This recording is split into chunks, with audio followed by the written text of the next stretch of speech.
We'll Yeah, continue. we can have your opinion, views later on also, but Yeah, opening yeah. remarks you can make, sir. Yes, yes, Okay. definitely. Okay. Thank you, sir. Sabyasachi and yeah, We are live. welcome. Good evening. We are live? Hello, sir. Good evening, sir. Well, yeah. Are we live, Mr.? Yes, sir, we are live. Okay.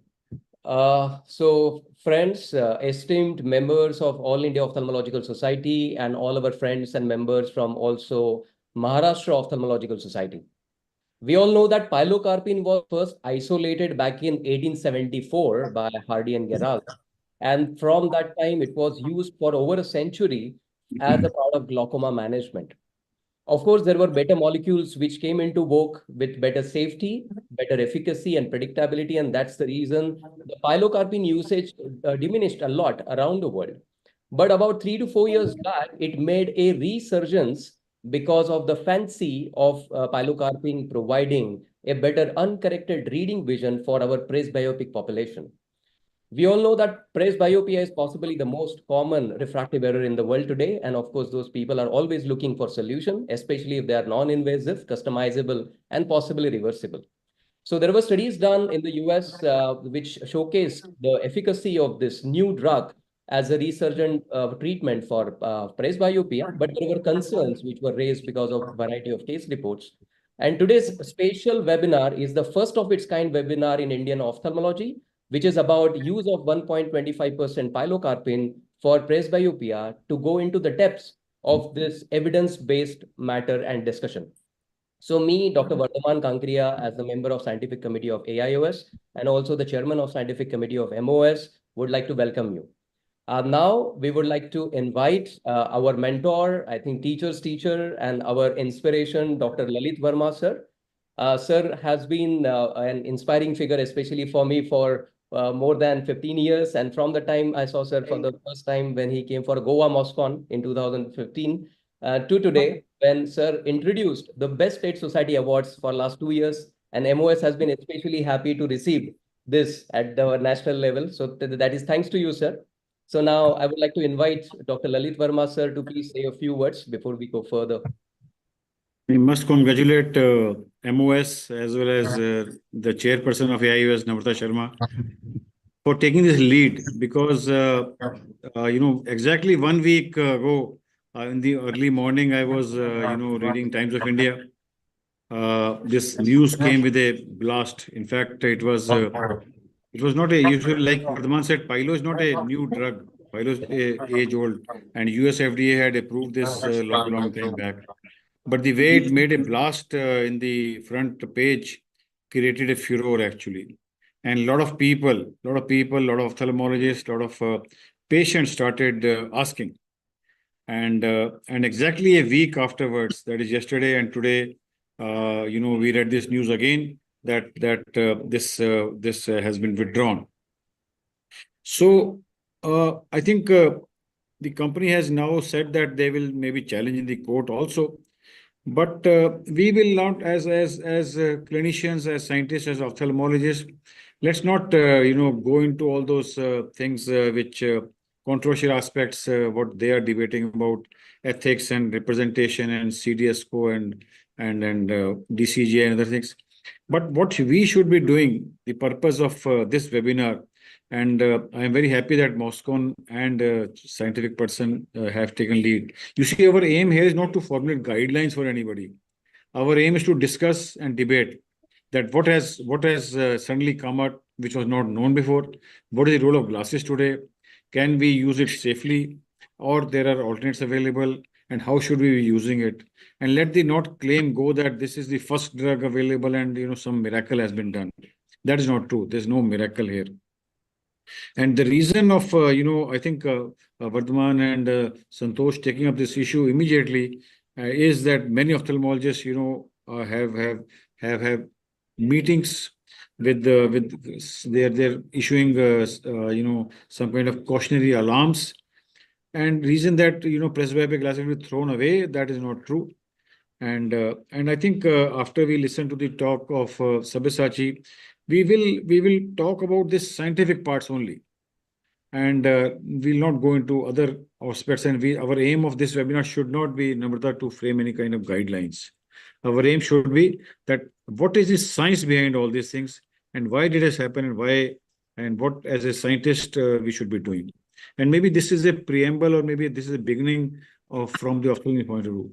And I'm very happy, Vardhaman, that you people have taken a lead, Thank you, sir. and led by none else than Namrata Sharma, who never even I remember Namrata when TAS epidemic had occurred, and I was a president at that time, and we immediately sat down, because it is the duty of AIOSSC, it's the duty of the largest body of ophthalmologists in India to be concerned when something unusual or something alarming happens, that AIOSSC should sit down. And I'm also happy that Dr. Basak and Santosh Honawar, they have issued a 12-member committee which will go into the nitty-gritties of everything and maybe come out with guidelines after some time. So thank you, Vardhaman, for having me here. Thank you, Namrata, for having me here. Thank you, sir. It is an honor for us, sir. Thank you so much for sparing your valuable time and giving your insights. So now I would like to invite our Scientific Committee of All India Ophthalmic Society's chairperson, Dr. Namrata Sharma, ma'am, to please say a few words. So thank you, Vardhaman, for taking the lead and for organizing this pilocarpine eye drops for presbyopia. Innovations come and innovations go, but some of them, they stay, and it is important to know which are actually going to stay. For presbyopia, pilocarpine has not only been used today, but has been used for quite some time, much earlier also, was discontinued in between and has come back again. FDA has already approved this drug, and it is already available in US. I think it is important for any innovation or any product which comes to know when to use it, and of course, very important when not to use it. So that is something which is going to be discussed threadbare. And after the talk, which is going to be given by Dr. Sabyasachi Sengupta, who's going to go through the entire literature and tell us where pilocarpine stands today. I'm sure the other experts would also help it to dissect it further. So I think, Vardhaman, we can begin with the webinar now and take the deliberations further. Thank you so much, ma'am. Thanks for being the guiding force for all of us as always. Now, before going further, I would like to now invite our guide and support, very dynamic president of Maharashtra Ophthalmological Society, who has had a tremendous historic tenure, I will say, as a very successful president with a lot of new innovations and a great support for everybody. So I would like to now invite Dr. Santosh Agarwal, sir, please to say a few words. Thank you, Dr. Vardhaman. Respected Dr. Lalit Verma, sir, Dr. Namrata, ma'am, all seniors, distinguished experts, panelists, and my dear friends. Very good evening to everyone. I welcome you all to this very important meeting of today, that is pilocarpine 1.25% eye drop for presbyopia. As you know, pilocarpine 1.25% was introduced in the market, and we are skeptical about its indiscriminate use, over-the-counter use, and it can cause side effects if used for a long time. So our motto is science should prevail. The safety and the best possible treatment to our esteemed patients should be assured. This can be achieved by evidence-based medicine or preferred practice pattern. Many rumors are going viral on social media and everybody is very confused. Today's webinar would certainly shed light on the very evident facts about the medicine and enlighten our colleagues about when to use it, what are the indications, what are the contraindications, what are the probable side effects, what are the long-term effects, etc. Also, now it's our duty as a society to make the public, chemists, and pharma company and government aware of its side effects, and we have to send the clear message to all stakeholders that it should not be used indiscriminately and over the counter. Rather, it should only be under the supervision of ophthalmologist, and it should be given after the prescription of ophthalmologist only. I sincerely request all panelists to please restrict our discussion to scientific facts only. MOS is always on the forefront to organize such discussions. I am indebted to Dr. Namrata ma'am, Chairman Scientific Committee AIOSSC, Dr. Lalit Verma sir, and all panelists, and of course my MOS team, especially Dr. Vardhaman, Aditi, Atul, and Mandar for taking untiring efforts for this webinar to happen today. I am looking forward to a great discussion today. Thank you very much, everybody, for making this possible. Thank you for your patient listening. Over to Vardhaman, please. Thank you very much, sir. Thank you for your insights. Before we go to the talk, I would like to now very quickly give introduction of our expert panelists. We are very lucky to have people who have delved into the science of this drug at depth. And to begin with, I'm happy to have Dr. Muralidhar Ramappa, who has been a clinician scientist and a world-renowned pediatric cornea specialist at LV Prasad Eye Institute.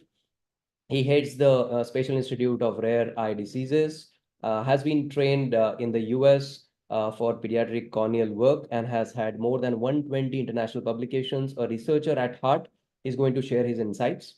We are also honored to have Dr. and Professor Rohit Saxena, who is the professor of ophthalmology at the RP Center at AIIMS, and who has been also one of the committee members, which is newly formed by AIOSSC as an expert committee to go into the depths of the pilocarpine issue.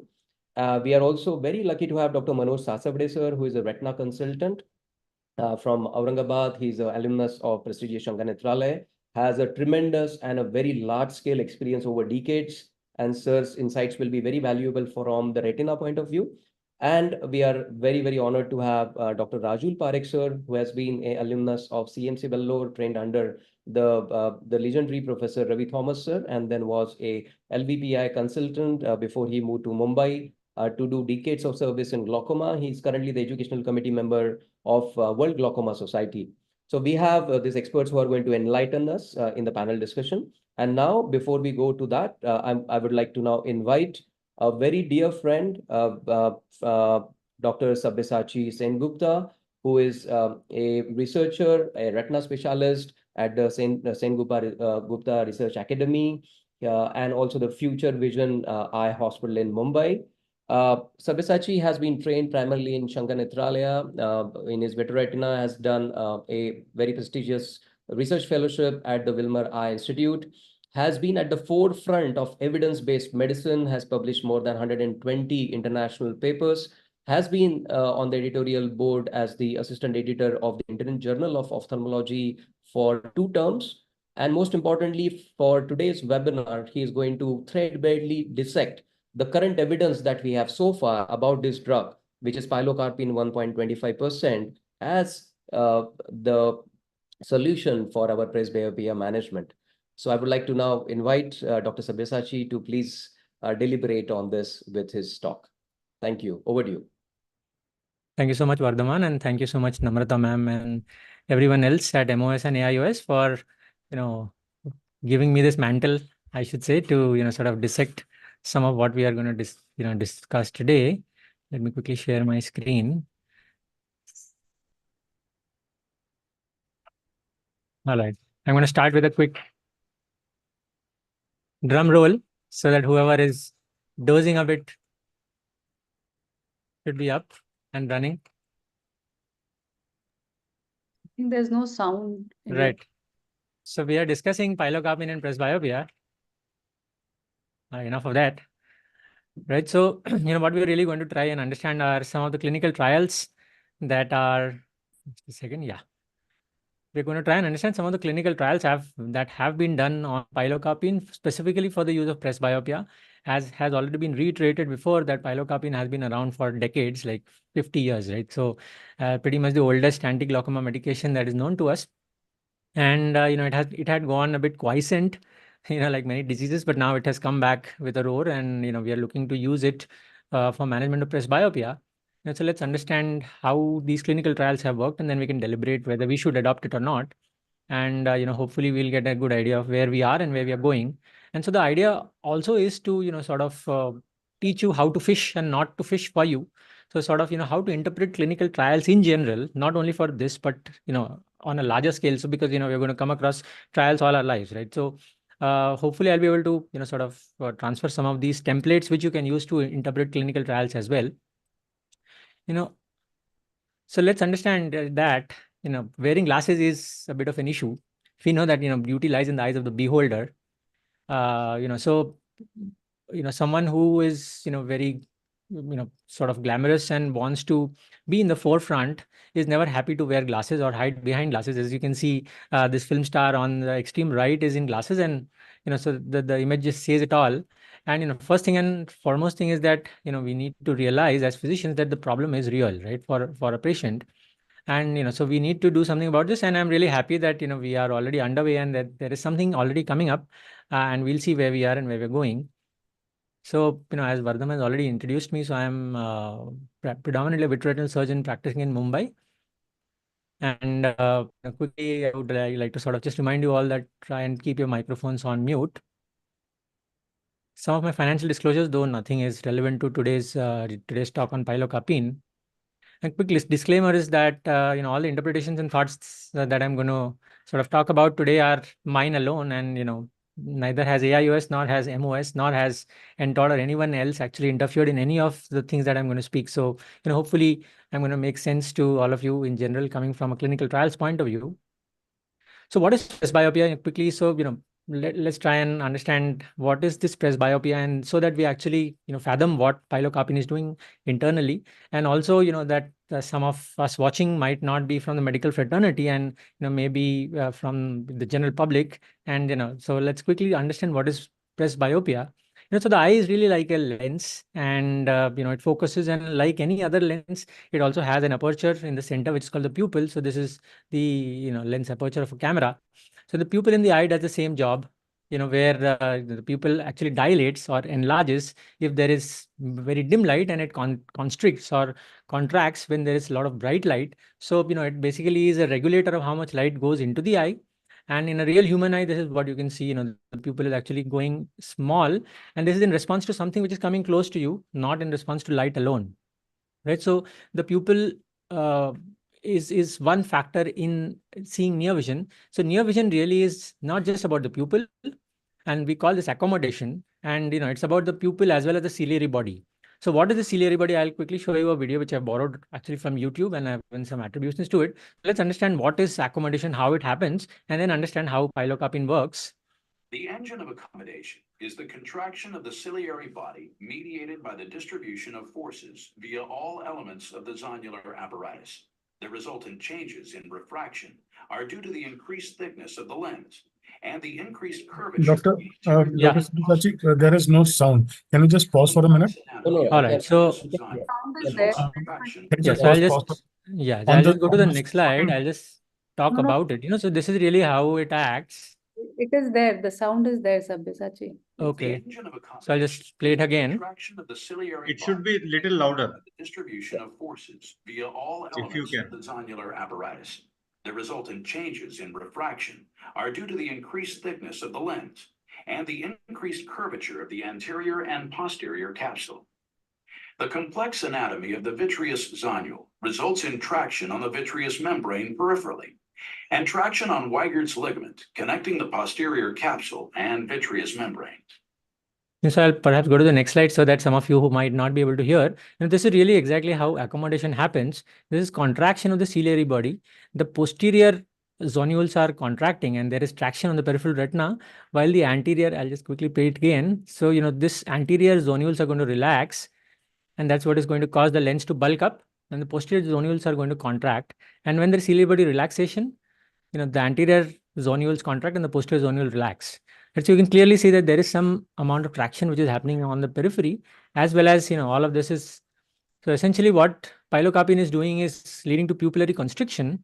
It is also leading to ciliary body contraction, tautening the posterior zonules, which is causing some amount of traction in the retinal periphery, and is leading to relaxation of the anterior zonules. And all of this together is leading to swelling of the lens or increase in the anterior posterior diameter of the lens, right? So as we know, with aging, this increment in the anterior posterior diameter of the lens suffers, And that's why most of us start getting presbyopia by the age of 40, because the lens becomes less and less elastic with age.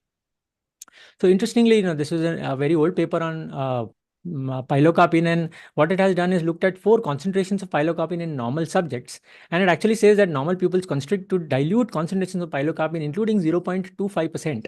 Remember, today we are talking about 1.25%, but then normal pupils constrict with even 0.25%, even half of that, and even half of that, and even really half of that.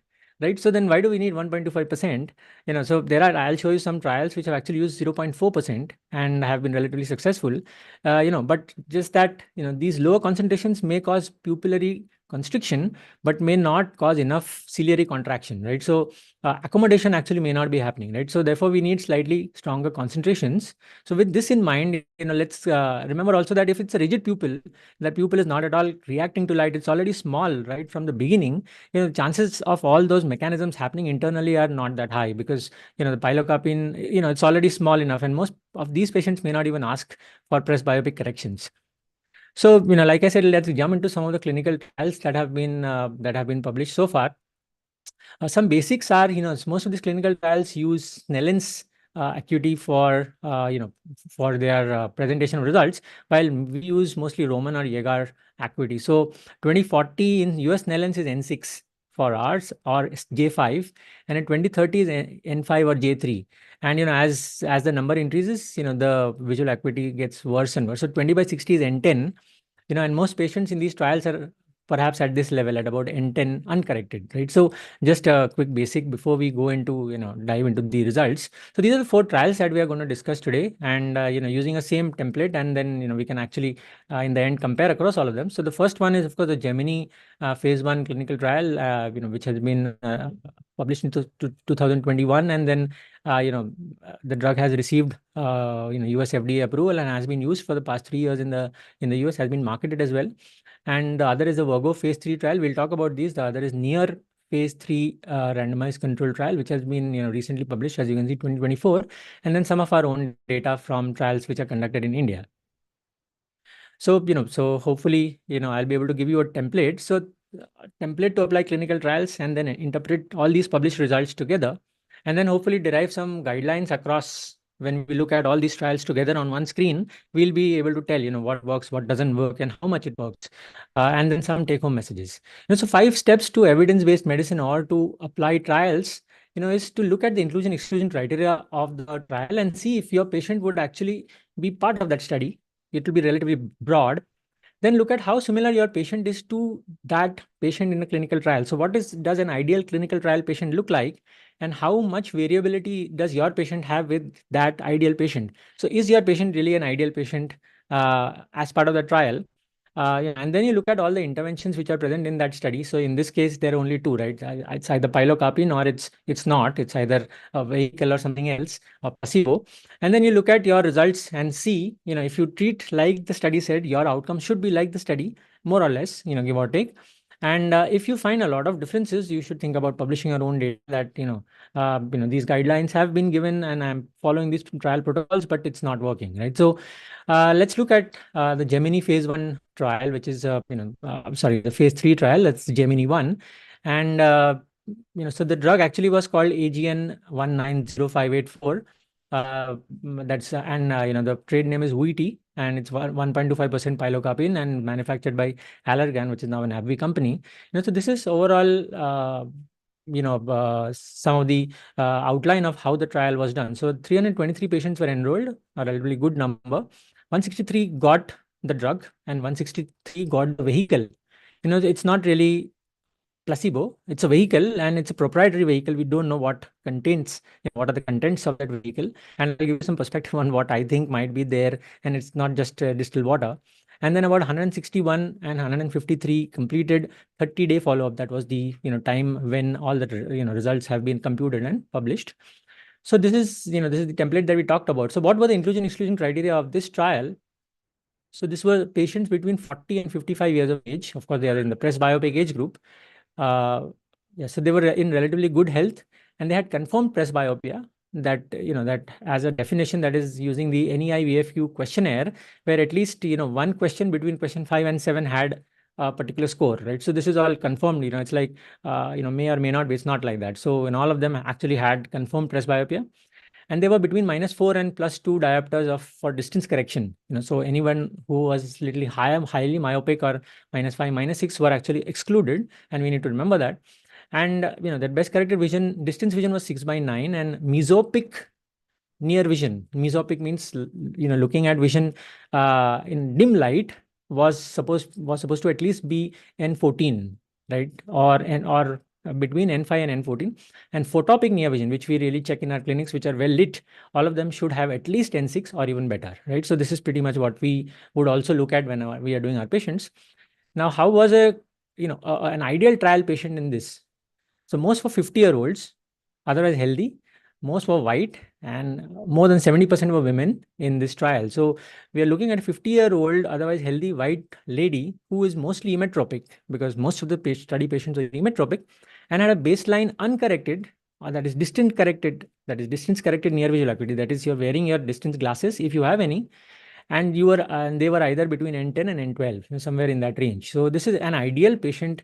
If you think about your patients who are coming to you, instead of the white, if you make it Indian, and the lady or gentleman perhaps doesn't matter, right? So this is pretty much what an ideal patient would look like in a trial, and then you need to match it with your ideal patient. So if somebody who is 42-year-old comes and who has a vision of N8, we don't expect trial results similar to this. Similarly, if somebody is 57 and has a uncorrected vision of N24, we perhaps don't expect so much improvement, or the improvement that happened.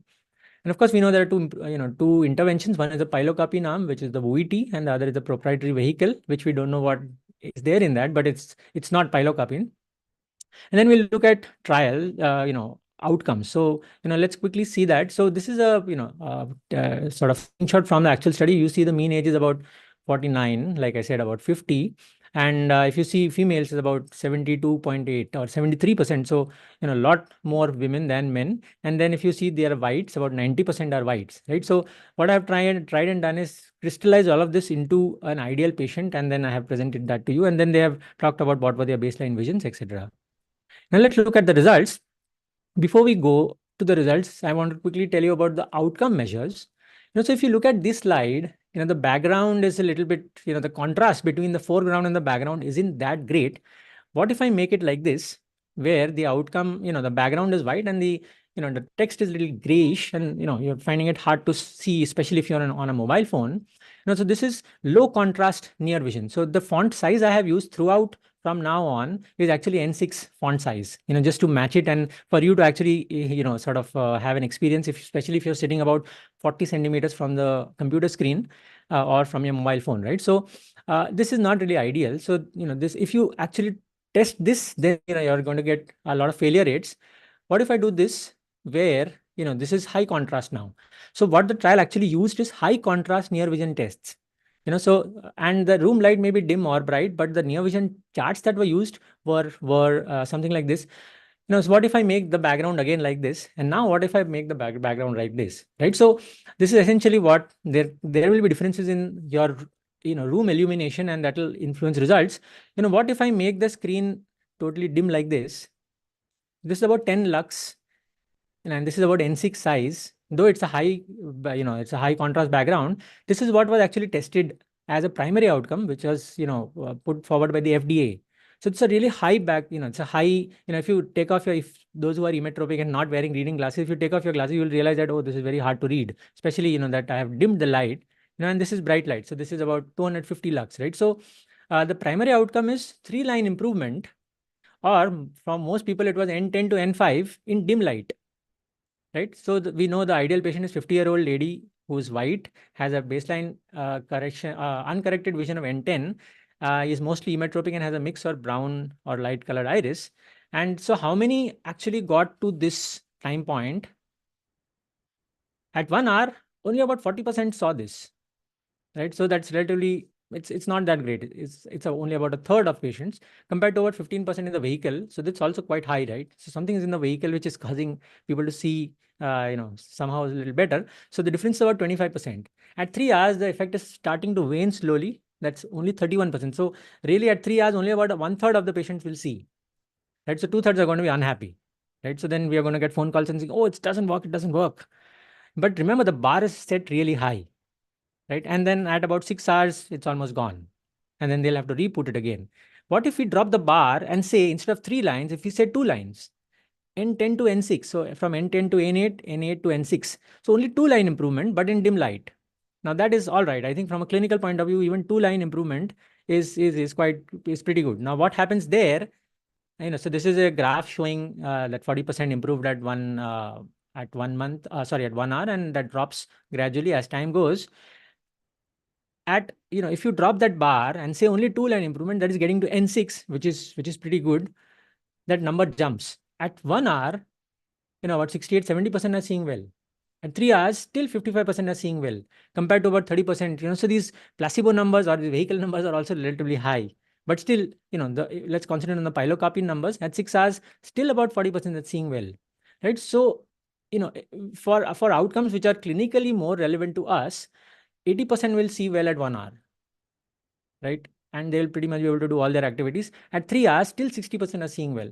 So, if we counsel them in this manner that, okay, this is what you're expected to see, there's very little chance that they're going to call us and say, oh, I'm not seeing well, right? And because we know what to expect, at 6 hours still, it's little lower than 50%. So it's starting to wane, and this is the time point when perhaps repeat treatment might be necessary. Okay, now we have only looked at dim light, but then a lot of our patients, and including us, work always in brightly lit rooms. And if you visit a typical American home, they are all very dimly lit. But you visit typical Indian home, it's very brightly lit. So what happens in bright light and how many actually get to N5? That number is very high. It's 92%. So almost everybody who takes pilocarpine, right? So at 1 hour, almost everyone is going to see well, especially if they're in bright light. At 3 hours, it's slowly starting to wane. At 6 hours, it's still high. Right? So if you tell people that you can, if you want to use it, you need to be in relatively bright conditions, and then, you need to have good contrast between what you're seeing and the background, it might actually work pretty well, right? So this is overall, the results from the Gemini study in terms of how much improvement there is. Remember, the primary outcome bar is set very high, but from clinical point of view, this is something that, we might actually talk to our patients, and maybe even this is something that we could convey to them. The pupil size, of course, constricts, and that's sort of proof of concept that the drug is really working, right? So this is comparison between mesopic and photopic pupils, right? So if you see the baseline pupils are almost more than 4 millimeters. So we know that, the Caucasian eyes or the white eyes, like predominantly white people, have very large pupils, so non-mydriatic imaging works very well in them for fundus imaging. Whereas, dilated imaging is required for Indians. We typically have baseline pupil sizes of less than 3 millimeters, or anywhere about 3.2 millimeter, right? So, even mesopic. So photopic pupils are going to be even smaller. So, but overall, this is where the pupil size mattered. So, this is where we are. So when patients are in bright light, they actually seem to be doing well. If they're in dim light and they are expecting only N6, which is also pretty good, they will probably do well as well. At 1 hour, 100% patients said they're satisfied. And at 3 hours, about 70% patients said they are still satisfied. Right? So this is really coming from these results, or perhaps even these results, and not from the primary outcome. Right? And adverse effects, about 14% had headaches. Most of them are mild. And 7 to 8% had blurred vision for distance. We know that, constricting the pupil a lot will cause a little bit of blurring of vision. Sometimes it can even improve vision with the pinhole effect. And, that did not happen in this study. But overall, this is the results from the Gemini study. Let's look at the Virgo study. So this is, remember, this is twice daily dosing of 1.25% pilocarpine, right? So you give, and then, as we've seen, the effect wanes at about 4 to 6 hours. So they have given another drop at 6 hours time point. And let's see what happens. So this is overall, pilocarpine had about 114 patients, and the vehicle, this is the same drug, the same vehicle had 116 patients. And now let's look at the Virgo. Again, very similar patients, 50-year-old white woman. Women were a little bit more than men. I haven't put women because, the numbers are about 60%, not 70%. But, you can imagine that almost similar looking patients in the two groups. Now, how many actually got to this 3-line improvement? So this is the baseline characteristics from the same study. So it's about 50 years, and, women at about 60%, right? So this is how the baseline characteristics look like. At 1 hour, again, the results are similar, 35% versus 8%. So about a third are seeing well when you set the bar high in terms of illumination. When you set the bar a little lower, again 60%, so 2/3 are seeing well, but they don't give us results from other time points. Interestingly, they don't give us anything about what happens in really bright light or photopic conditions. But at 3 hours, they actually say that it is 33%. That's like really low. So why would somebody see something going wrong, and I couldn't really find out why. So though they don't concentrate on these results, they primarily concentrate on some of these results. And what they have additionally provided us is something like this, where so this is 2-line improvement, right? So we are setting the bar a little low. So this is the 30% improvement line that I have drawn actually. So what they are really telling us is that it's most efficacious in 50-year-old women who are predominantly part of the study, with vision of N10 to N12, who is okay with if effect lasting for 4 to 6 hours and who does not mind reinstilling eye drops. And when started, about 2/3, but not all, will get to N6, right? So if you see baseline, this vision, if it's worse, so 2063, that's about a little worse than N10. They had even more than 30% gain. More than 30% actually saw better, right? While the vision is already better at baseline, so N8 or N10, then they did not have that much benefit. Obviously, the vision is already good at baseline, right? So it is good for somebody who is nearing 50 and baseline vision is uncorrected vision is N10 to N12, and we need to tell them that 2/3 will improve. So you may or may not improve, right? But then you may improve if you're targeting N6. But if you're targeting N5, again, only about 1/3 will improve. So this is the Virgo trial, and the adverse effects actually had some distance vision improvement, like we know it can happen. So this is, graph from the study. So, on the x-axis, you will see this is distance vision, CDVS, corrected distance vision acuity. So anything on the right of this or of this vertical line is improvement, and these, circles which are colorless are actually pilocarpine here. So a lot of patients are on this side, on the right side or on the correct side. So a lot of patients actually had improvement in even distance vision, as we know can happen. And a lot of this is dependent on many factors, including, how clear the lens is. The next study we'll look at is the NEAR study, which is the phase 3 randomized trial. What it really did is used 0.4%, not 1.25%, but 0.4%. And it used it twice a day, that is 2 hours post dose 1. You give it immediately. So you give it at 8 o'clock and then immediately give it at 10 o'clock.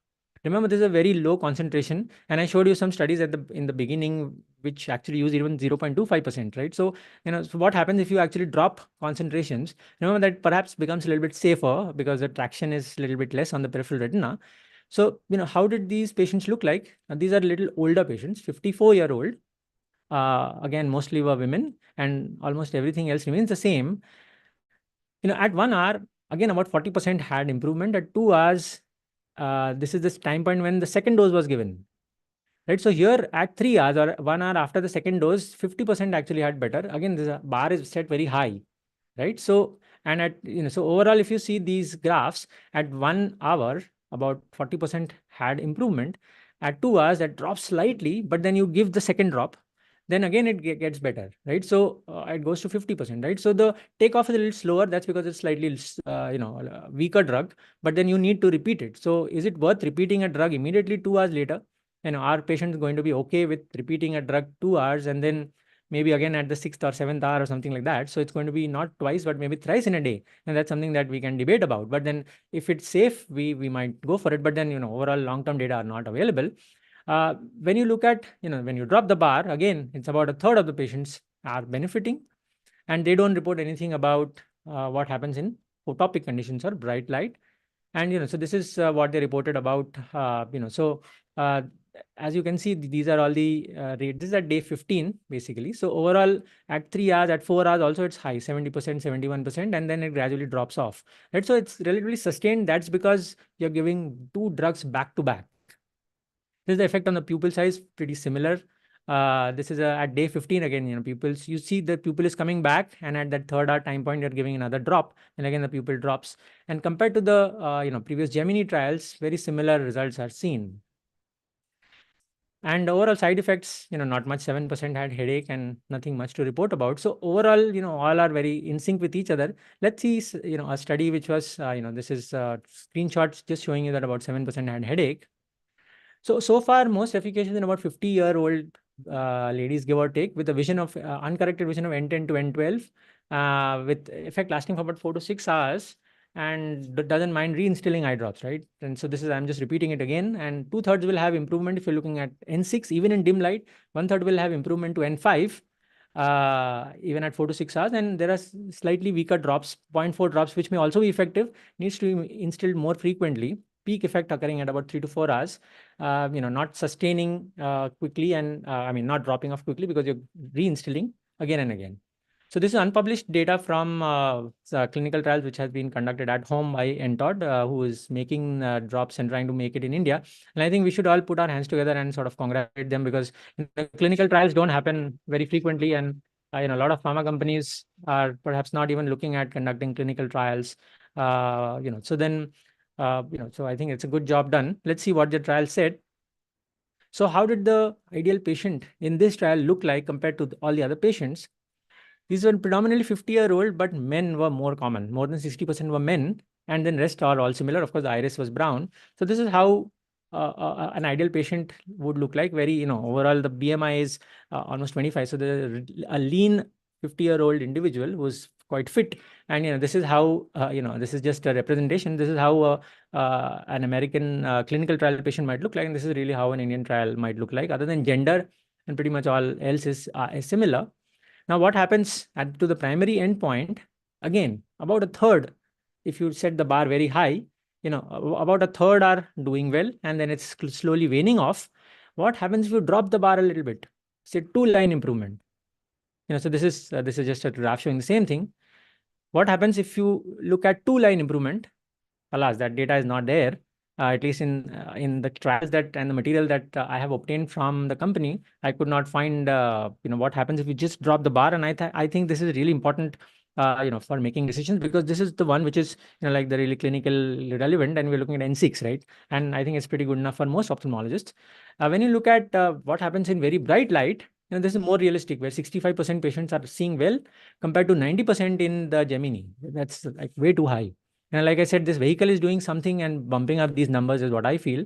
But then, we don't exactly know. So, 65% are seeing very well at 1 hour, and that maintains at 3 hours. And then we don't know what happens. But still, 2/3 are going to see well if they are in bright light, which is the case in most offices and, most homes in India. So then, if you're just looking at this, the drugs works pretty well. In one of the figures, they show this number to 76%, and this is not a reviewed manuscript, and perhaps, there are some discrepancies, but it's very minor. And the side effects are, again, quite well tolerated. It's about 11% headaches at, all mostly mild, and not much elsewhere. So, when you compare across trials with a bar set very high, which is not even realistic from a clinical point of view, but then the FDA mandated that. So, it has been done and it has been reported.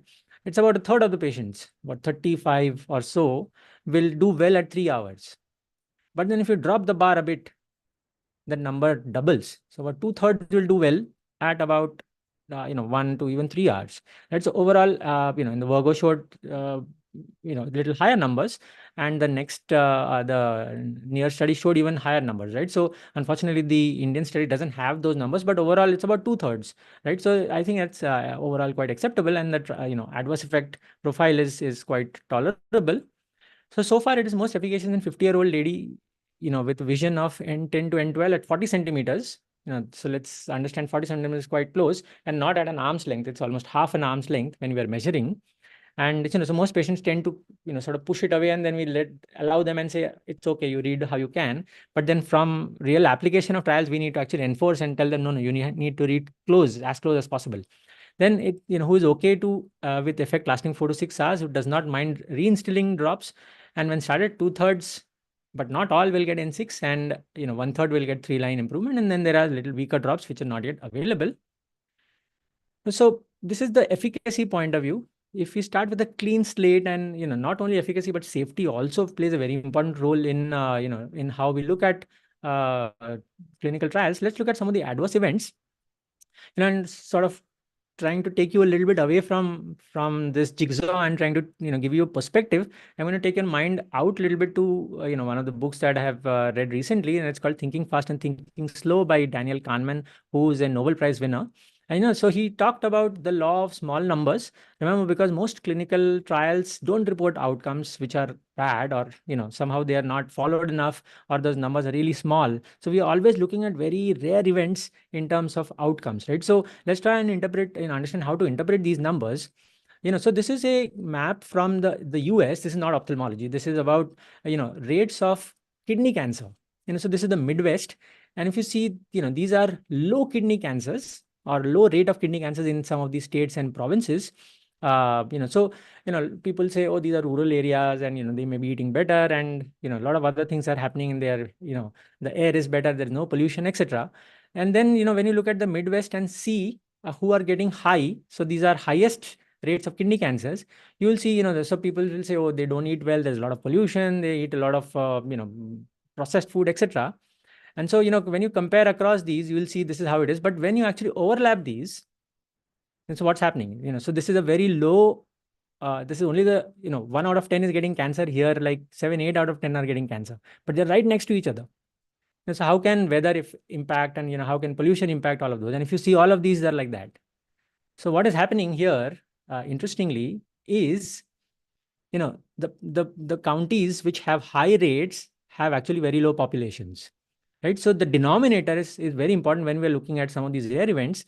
So say, this county has a rate of 20% kidney cancer. 20%, that's 1 in 5 men. But then their population is only 5,000. Right. So as the population increases, the risk of cancer is reducing. So imagine 3 out of 100 is 3%. 3 out of 1,000 is 0.3%. 3 out of 100,000 is 0.03%. The numerator remains the same. The denominator is enlarging. So if we are talking about retinal detachment, we need to understand out of how many doses administered did people get retinal detachment, or endophthalmitis, or anything that a rare event you talk about. Remember that the denominator is really important. And unfortunately, a lot of case reports don't talk about denominators.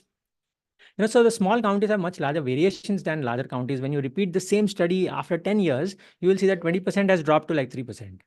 And then absolute numbers are almost, really, instead of 3, you might have 1.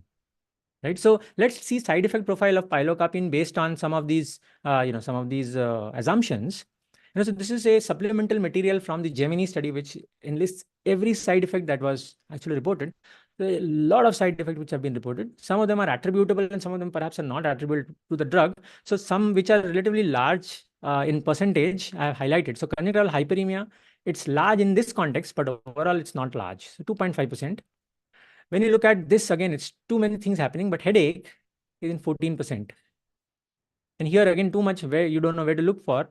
Visual impairment, that is distance vision, is low in 4.3%. And also they have a different category of vision blurred, which is again 2. So overall about 7% have distance vision, which is being blurred a little bit. So that, it's less than 10. So 1 out of 10 will have that little bit of problematic area.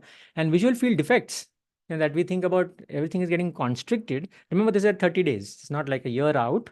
But then still, visual field defect was not really a concern at day 30. We don't have long-term data as yet. Let's look at overall retinal detachment. There have been, let me quickly go back to this video on accommodation and understand the mechanism of retinal detachment. So here, when the ciliary vein contracts, the posterior zonules contract and the anterior zonules relax, and this is causing traction on the peripheral retina. Once the effect of the drug is gone, this relaxes, posterior zonules relax, anterior zonules contract. I'm going to quickly play it again. And this is relaxed. The lens has become more increased in anterior posterior diameter. When it relaxes, this contracts in the posterior, so this is basically where the pathology might happen, and you could have tears. Now, there are 3 case reports, or you can even call them total of 5 cases, which have been reported post 1.25 pilocarpine, and all have of course been VT. So this is one paper which talks about 2 cases, and I know Rajesh Rao quite well, and they talk about 2 cases. One is 65-year-old, one is 72-year-old. Both are pseudophakics, and one had high myopia. When you read the full text, you'll realize that perhaps there are a lot of other confounders going on. When you look at this study from Harry Flynn and the group from Bascom Palmer, they talk about 2 cases. One had bilateral RD. Out of that, one eye was pseudophakic. The other wasn't, of course. And then the third eye, or the second patient of the third eye, had myopia of -4 or -5. So again, there is something going on at the bottom, there. And then some people have talked about vitreofoveal traction actually worsening. That's when the fovea is quite posterior, so it's perhaps causing a posterior vitreous detachment of some sort. So overall, I think examine the periphery well and don't advise if the patient is more than -5 spherical, the sphere, because clinical trials actually excluded them, and perhaps there is a reason why we should as well. And any risk factors for retinal detachment, you need to advise against pilocarpine, say if there is a family history or there is high myopia, like we already talked about, and there are lattices and some of the other things. So look at the periphery well. And remember, long-term risk of repeated therapy is unknown. The risk of incidence is also unknown because we don't know out of how many got retinal detachment. There are some other studies which talk about compromised visual field and reduced night vision, and that night driving performance is affected, and this is understandable and could happen. And therefore, I think we need to sort of discuss this as well. And do you drive regularly in the night with patients? Remember that about 7 to 10% will have blurred distance vision as well. It's not just near vision improvement. It could be at the expense of blurred distance vision. And if that is happening again, perhaps patients will discontinue that themselves, but then, they might come back to us as well. And others, there are some talks about lens opacity and cataract worsening because, pilocarpine binds to melanin, and then, this complex will alter the, there are some animal studies, but, in humans, we don't know whether this is going to happen. A non-mydriatic pupil, and it's not a non-dilating pupil, rather, after chronic use, this remains to be seen and actually might happen, but then, we don't know. There is acute risk of angle closure glaucoma attack. That's because, the lens is, that the lens is increasing in anteroposterior diameter. So the AC is actually shallowing to about 12 to 15%. Though it is used for treatment, it could also precipitate in those who are very shallow AC. So we need to be a little bit mindful, but that's not common again. And remember that a lot of glaucoma medications develop tolerance for anything we keep repeating over and over again, including diabetic medications, include intravitreal injections, including drops. The body somehow tends to develop tolerance. So this could also happen overall, gradually, reducing efficacy with time. How long, we don't know that. Right. So remember that when you're looking at adverse events, think about Kahneman and that all the research that he has done, and that it could be one that you are seeing, but then it could be very rare in general. So these are some things at the back of our mind which should always be there. So we've talked about safety, and we've before talked about efficacy, and all of these. So what are the take-home messages, or so what is it we want to take home? So let's put it all together.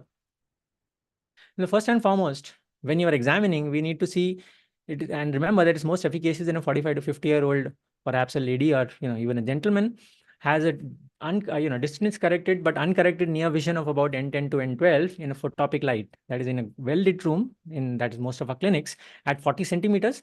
The patient is not myopic, is phakic with a clear lens. It has a healthy retinal periphery and no risk factors for retinal detachment. And baseline pupil, it's better that it's a little bit larger, 3.5 millimeters. So we don't have pupillometry in all clinics, neither do we have ASOCT. But then you can look for brisk reactions. Pupils that react briskly will, very likely have very relatively larger baseline, pupil sizes. So if these are there, then we look ahead. Then we discuss with patients: is it okay for them to have an effect lasting for 4 to 6 hours only, and who does not mind reinstilling eye drops every day to sustain near vision gains, perhaps more than once, and who does not drive at night regularly. I think these are some of the points which we need to, we need to bring it up.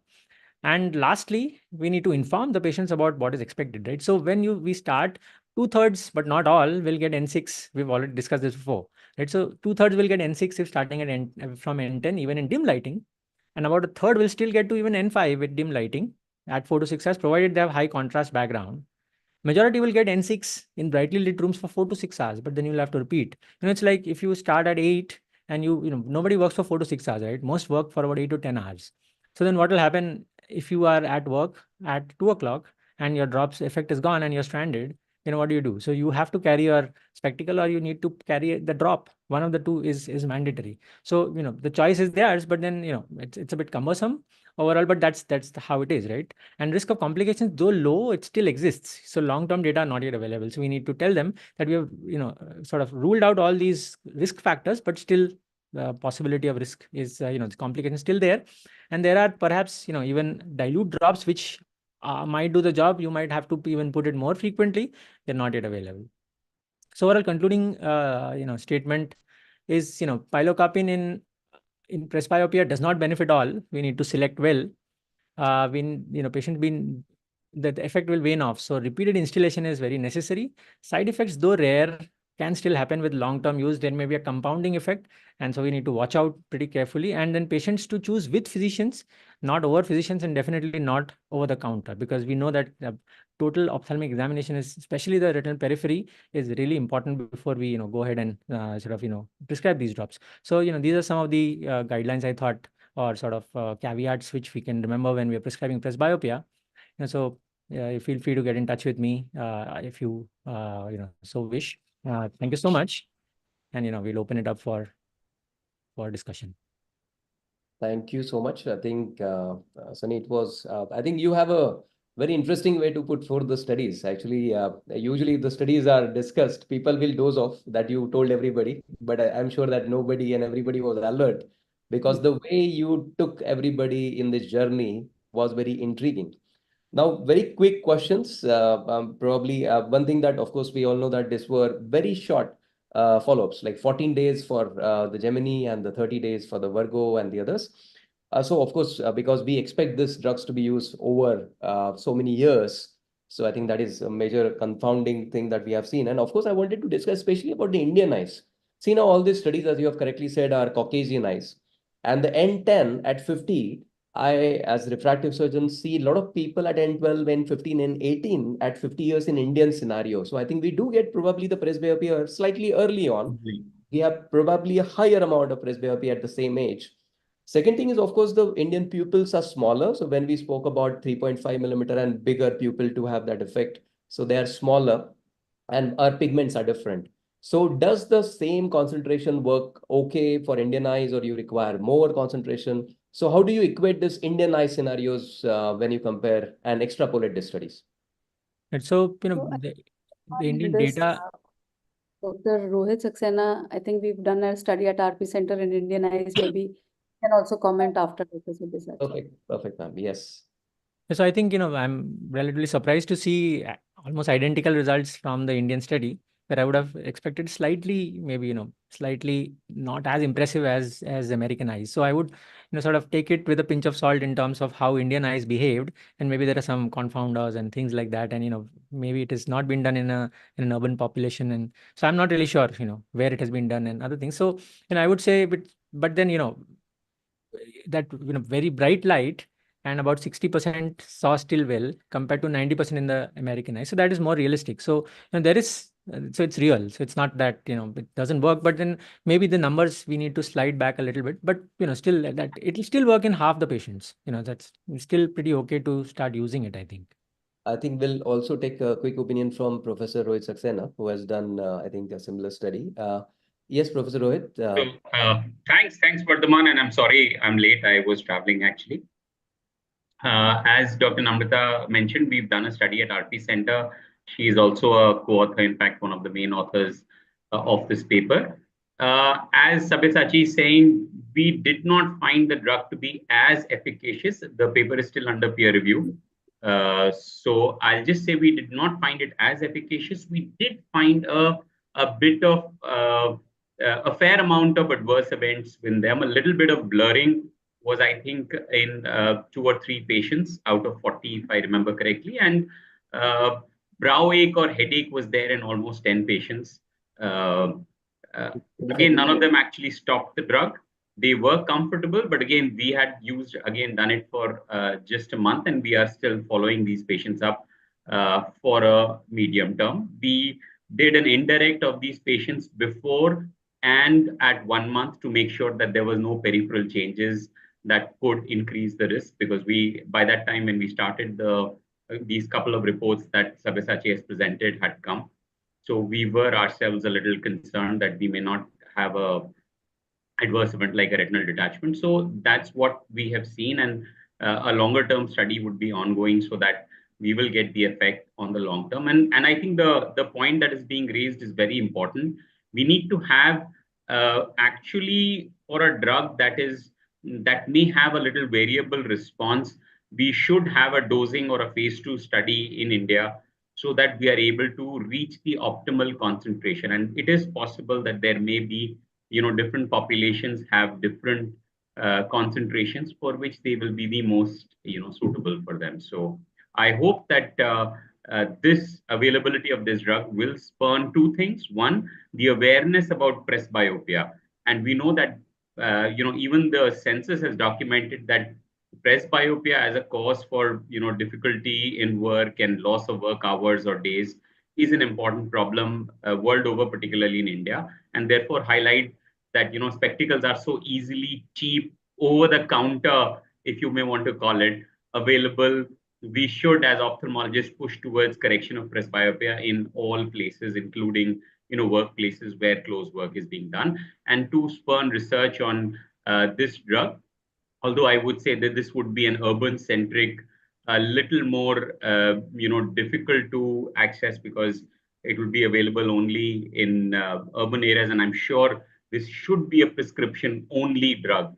It should never be allowed as an OTC at all. Again, what Sabyasachi mentioned. So, yeah. So thank you for sharing your results, Professor Rohit.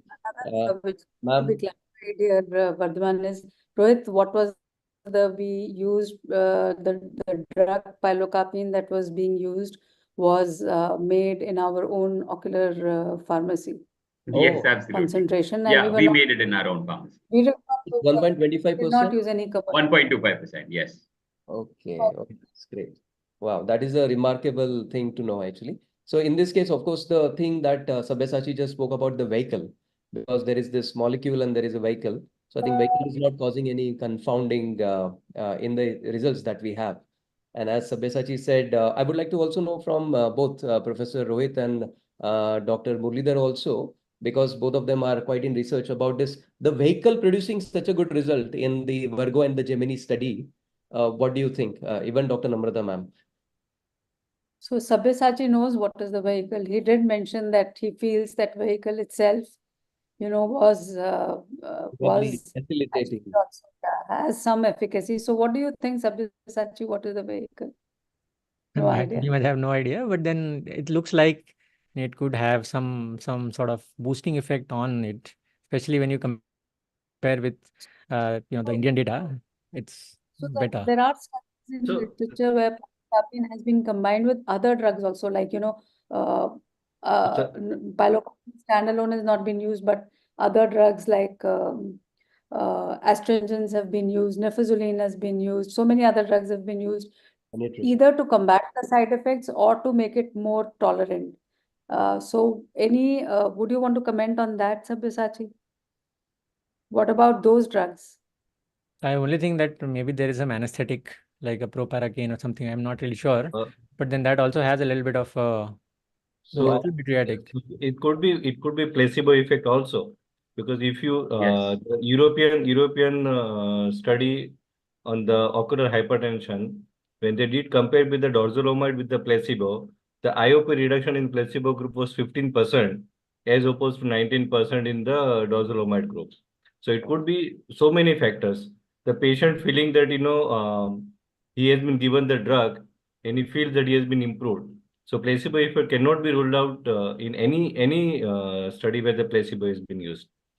I'm sure FDA would have checked for the vehicles, activity, and I'm sure even the company Yes. would have, because again, it would look, it's not going to look good if you're as mentioned versus dorzolamide. So 19 versus 15 may not even come statistically significant, and that kind of makes your result very poor. So I'm sure it must be a neutral vehicle. Most of the time, they are very careful.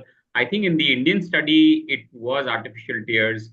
The effect of artificial tears per se may not be there, but as mentioned that, just maybe, acting to clear the vision a little or possibly, but otherwise for the drug, it may help to enhance the duration of contact. So that could be one of the ways in which they may have or may progress to work towards increasing the, effect of the drug for a longer period of time. So other question to both Sabyasachi and Dr. Rohit, maybe Dr. Namrata ma'am also can speak about it, is what about pseudophakic eyes? Because now here we are talking about the phakic eyes. In India, we see a lot of people get cataracts early on in their sometimes 40s, 50s also. So what about pseudophakic eyes? What is your presumption how this drug should behave? Because of course it is just in a way meiotic, and that action continue. I feel as of now we should not, and no study has been done to study it in pseudophakic eyes. So as of now, I think it cannot be given for pseudophakic eyes with the current availability of the literature. And unfortunately, the eyes where retinal detachment did occur, most of them happen to be pseudophakic. So I think pseudophakic should be an exclusion criteria for this. Or at least with care. So you need to be sure that you not only do a retinal exam at baseline, but maybe consider, on a periodic interval to make sure that these patients do not have a higher risk of retinal changes. But it's very early in our experience of the drug. So even in the US, it's been just 3 years for an OD drug. And what we found in our study was that the effect of the drug does wear out by 6 hours or so. After that, it's not really significantly better. So obviously, if it's working hours, you may want to put the drug at least twice during the morning or morning and afternoon to be really effective for a 12-hour work day. So which is pretty common in India, unfortunately. So I think that it becomes more important for us to be a little careful about the problems, particularly, although I'm not sure how frequent it would be, but even angle closure glaucoma has been reported with the use of pilocarpine drops. And India, angle closure being, or shallow angles being that much more common, it is important for us to be a little careful when we use this drug. Because it moves lens iris diaphragm forward, and angle closure, the occludable angle is very high in the Indian scenario. So we have to be very careful. So otherwise, in angle closure, when we only use pilocarpine once the iridotomy has been done in angle closure glaucoma. So otherwise, in an occludable angle, it can cause a problem. It's not even acute angle closure, otherwise also, because it can lead to the chronic angle closure. We see lots of patients slowly converting from open angle to closed angle, and this drop can worsen the situation. I think especially in Indian eyes, this is to be kept in mind. I think for our delegates who are attending, that should be important. So otherwise also, when he presented Sabyasachi about the visual field, we had done around 15-20% patients, 15-20 patients, 2% pilocarpine, visual field before pilocarpine and after pilocarpine, and the visual field severely constricts. So it does have effect on the visual field constriction, because people will become small. So artificially you are creating the visual field effect. So it improves the depth of focus, but the visual field will be slowly restricted. The other problem would be the glaucoma. The undiagnosed glaucoma is a huge problem in the Indian scenario. So because majority of the patients when they're diagnosed, they're moderate severe. If you start using pilocarpine in those groups, they definitely have more field restriction and more other problem which we do not want at this point in time. So in fact, I think all ophthalmologists who are prescribing will have to be very well versed with gonioscopy also. Yes, absolutely. Gonioscopy, peripheral retinal examination, everything. So skills are mandatory for the ophthalmologist to have that time. So we'll come back to Dr. Rajul sir, and we'll go back right now to Dr. Muralidhar, because I think he has done also a lot of literature review in the last 1 month. And he actually has nice insights to share. So I think this is open to you, Dr. Muralidhar, please. Thank you, Dr. Vardhaman. So what I found is in Indian eyes, where, as you rightly said, the mean anatomical pupillary size is a 2.9. And also, the pseudo accommodation effect is directly linked to the amount of meiosis. So the degree of meiosis possibility induced, if you compare with the Caucasian who have a little over 4 millimeter, is significantly different. And the second important point, as you rightly said, presbyopia onset at least 5 years earlier in the Indian population compared to the Caucasians. And this perhaps may be related to the loss of elasticity of the lens. So therefore, pseudo accommodation ability of a pilocarpine is much less efficacious. Third, importantly, since in a pigmented rays, pilocarpine has an affinity for a melanin. So probably, the effect which start, there may be a large lag time compared to the Caucasian, and direct tend to stay in the uveal tissue for a much more longer time compared to the less pigmented rays. So that's also one of the important point. And the other side effects, which I believe, it does affect the blood aqueous barrier so much, it can actually trigger a subtle inflammation. You can also have a pigment dispersion. And these are all, certain concern when we start using these drugs, multiple times in a long time. And also India is a diabetic capital. In a long run, since in all these studies, as we rightly pointed out, 14 to 13 days, so we don't know the true washout, effect of pilocarpine. If we use it, let's say for a decade, somebody who starts at 40 until 50, and it does produce a irreversible pupillary changes. So it may, obscure, retinal view and a better delivery of laser, particularly when there is an incidence of having a, diabetic retinopathy. And of course, it complicates our cataract surgery and such kind of a distorted pupil where we may not be able to offer them some of the fancy lenses in the future. Yeah, I think nice insights, Dr. Muralidhar. I know that you have spent a lot of time in going through all the literature on this, and I think all these insights are also very important because, as you said, it is a long-term drug that we are looking at. When we spoke about the low-dose atropine, because the main issue was that it is going to be used for long run. All the aspects that Dr. Muralidhar has just shared, Dr. Namrata ma'am, would you like to say something on this or ask anything? No, I think Dr. Murali's made relevant points, and these are some things which we should look into. But additionally, these are things which are not tangible in the short-term period, and all of the points that he's made are for long-term results and outcomes. And I think we don't have any long-term studies as of now. So, like Dr. Rohit said, that we have studies only till 3 years follow-up. So I think that is something which is to be seen how all these things translate on a long-term basis. Yeah, absolutely, ma'am. And I think Vardhaman, can I butt in a little bit? So these have been used for post-LASIK eyes. Sure. Yeah. And they have done pretty well. It's been published in JCRS. About 39-40 out of these Gemini eyes were actually LASIK, post-LASIK eyes, and they did very well. Remember, those are the ones who are really want to. 39 to 40 eyes were post-LASIK eyes? Okay, yes. And they would really. Half, 1/3 of the population of the. Yeah, so out of the 160, about 40, so one fourth, right? And then remember, these are the ones who are very keen to not wear glasses, right? So it's going to be a scenario where they are post-LASIK and they want these drops. And so, they also did pretty well. And also. Yeah, again, the same thing. Now I'll come to Dr. Rajul Parekh, sir, because. The same thing, Sabyasachi, is only 15 days to 1 month follow-up. Yeah. So if we have a long-term follow-up, then we know we don't know, but sir. The thing is, we don't know. That's what I'm saying, that if we have a long-term follow-up, then we really will know that what are the potential complications, the problem. See, one thing from pilocarpine, 1% and 2%, and 1.25% will behave more or less similarly. Pupillary meiosis, the cataract surgery will become difficult. Of course, we can manage, but we artificially will make it more difficult by using the medication. That we know it will happen, even if we don't have data at this point in time. So the other thing, angle closure, that we know, because 1%, 2% we are using for decades. The only thing about RD, personally, I've seen few patients, but yes, all were myope.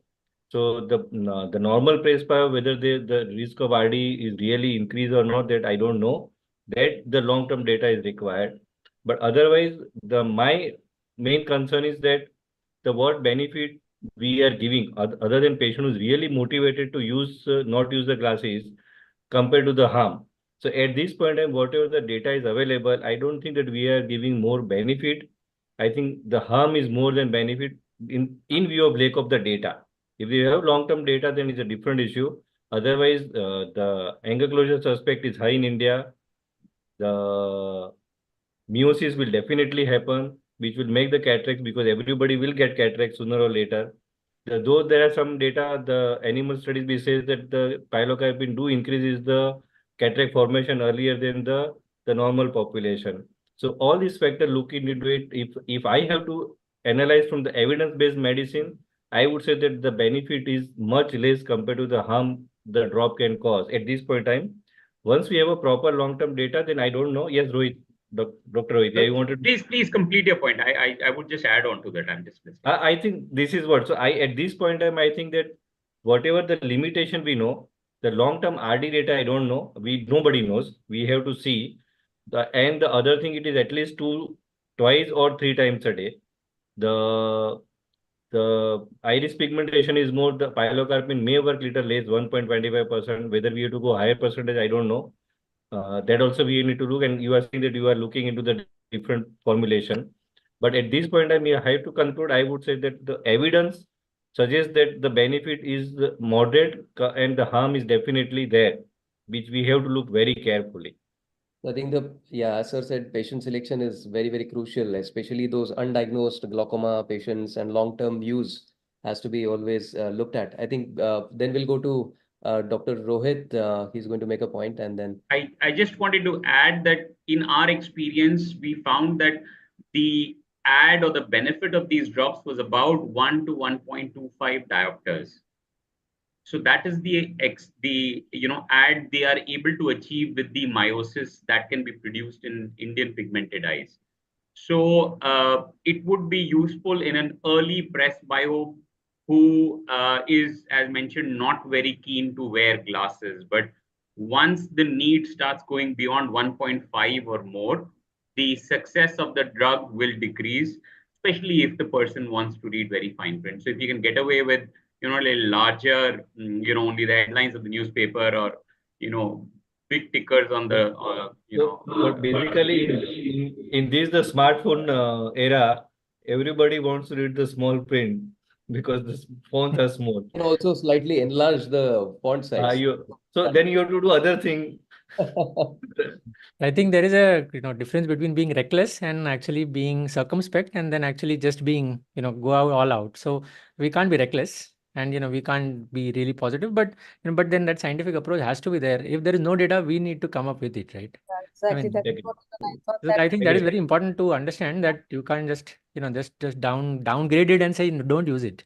No, absolutely, absolutely not. What I wanted to say was, we have come out with a very nice list of where caution should be exercised.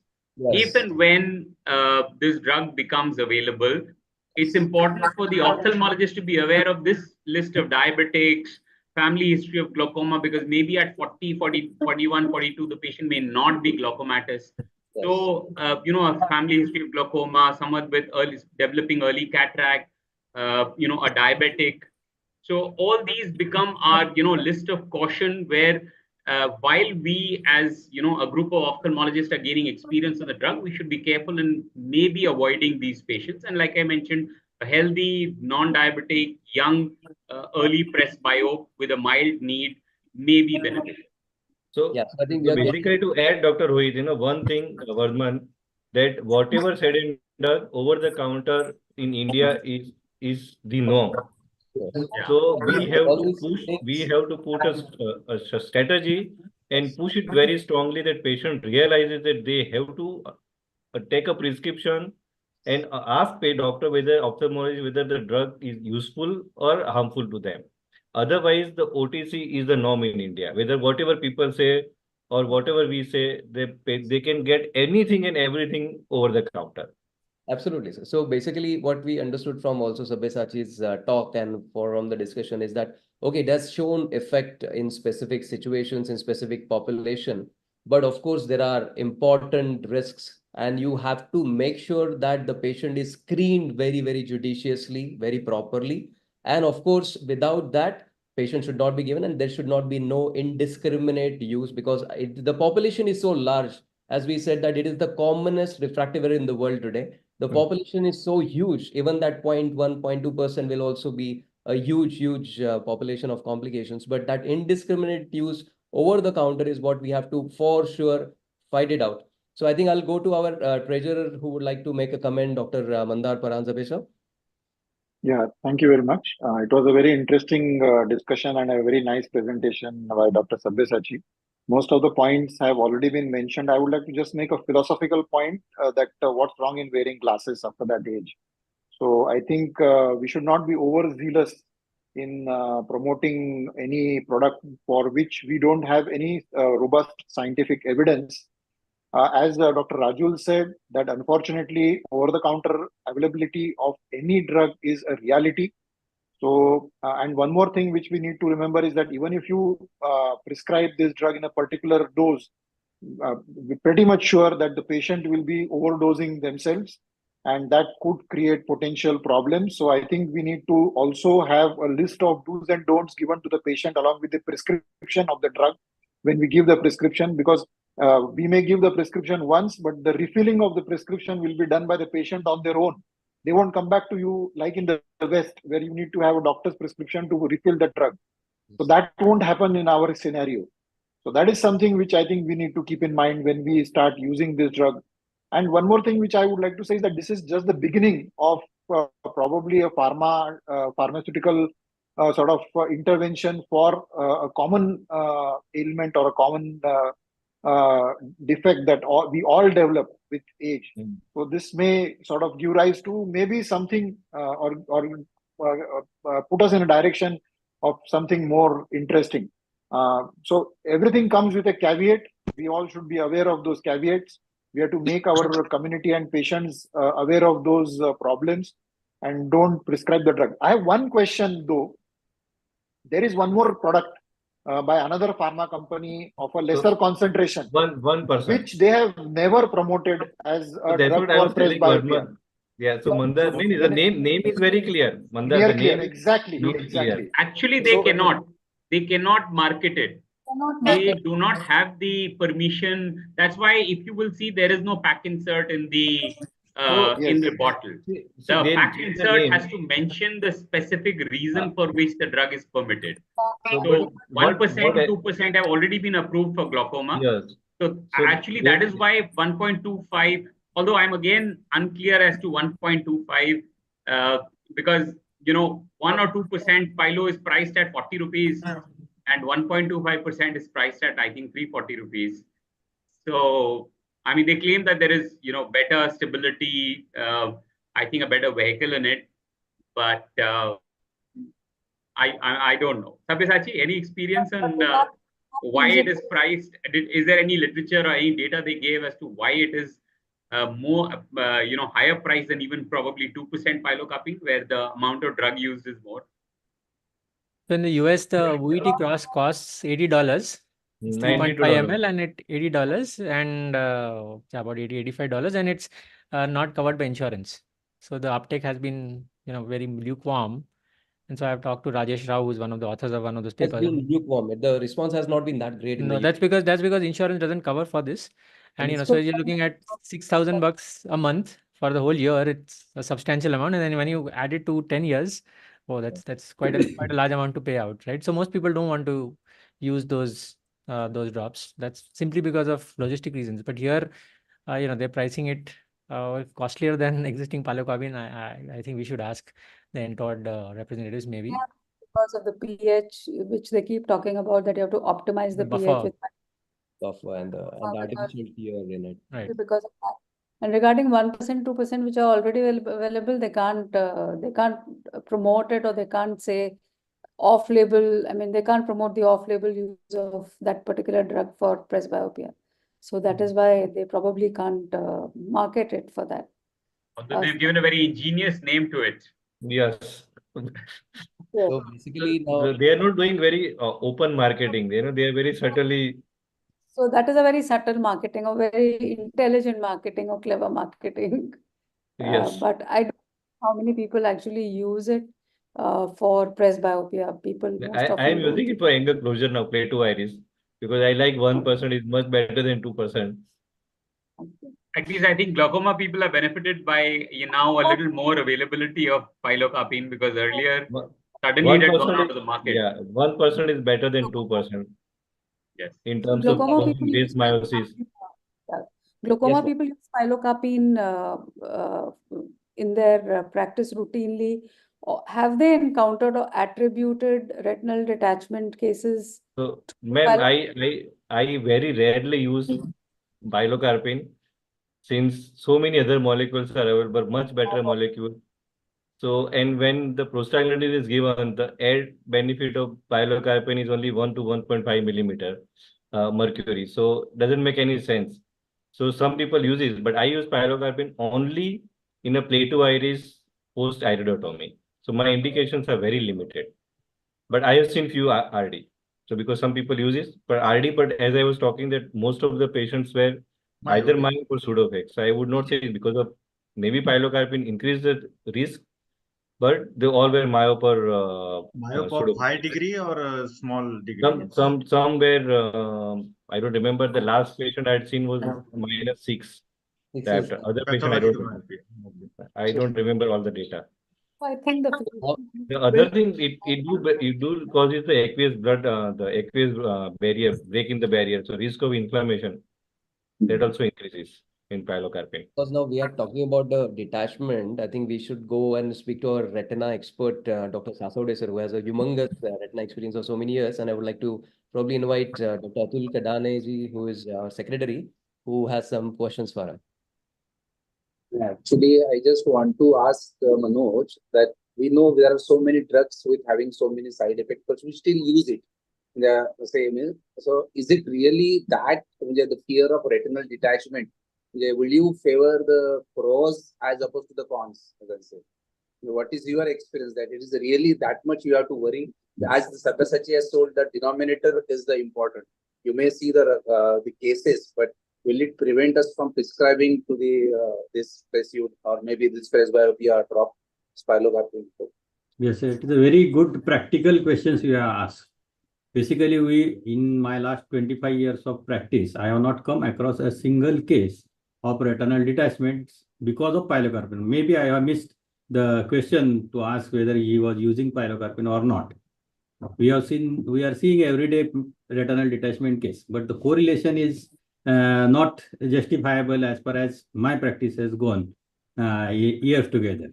But the literature, what we have seen, many people are mentioning that this is a risk factor, and it is a valid science where we know that the iris lens diaphragm goes forward and causes the traction on the vitreous base, and that can create a retinal tears, particularly in cases where they are having precursor lesions, early lattice degeneration or peripheral retinal degeneration lesions, or who are high myopic or having the history of retinal detachment in the family. Those patients should be screened properly before starting this one. Now, here the question is that who is going to come to you if they are going to buy the drops on the counter without the ophthalmologist's prescription? That is one thing. Even if the ophthalmologist is prescription it, whether he is well versed with seeing such patients after dilating the pupil. Dilating pupil and seeing the peripheral of the fundus wide is a scleral depression. If they are not using it in their routine practice also and not trained to do that one, and they are giving the prescription of pilocarpine, that is also a big question that how to solve this one. Whether all these patients, like patients who are undergoing the LASIK or refractive surgeries, are supposed to be screened by the retina surgeon. Whether this is again a question, all those people who are going to take the pilocarpine will be seen by the retina people. So the literature says that there is evidence of pilocarpine induced retinal detachment, but in my own practice, I have not come across this type of thing, because maybe, as Rajul sir has said, that nowadays hardly anyone is using the pilocarpine for the glaucoma management.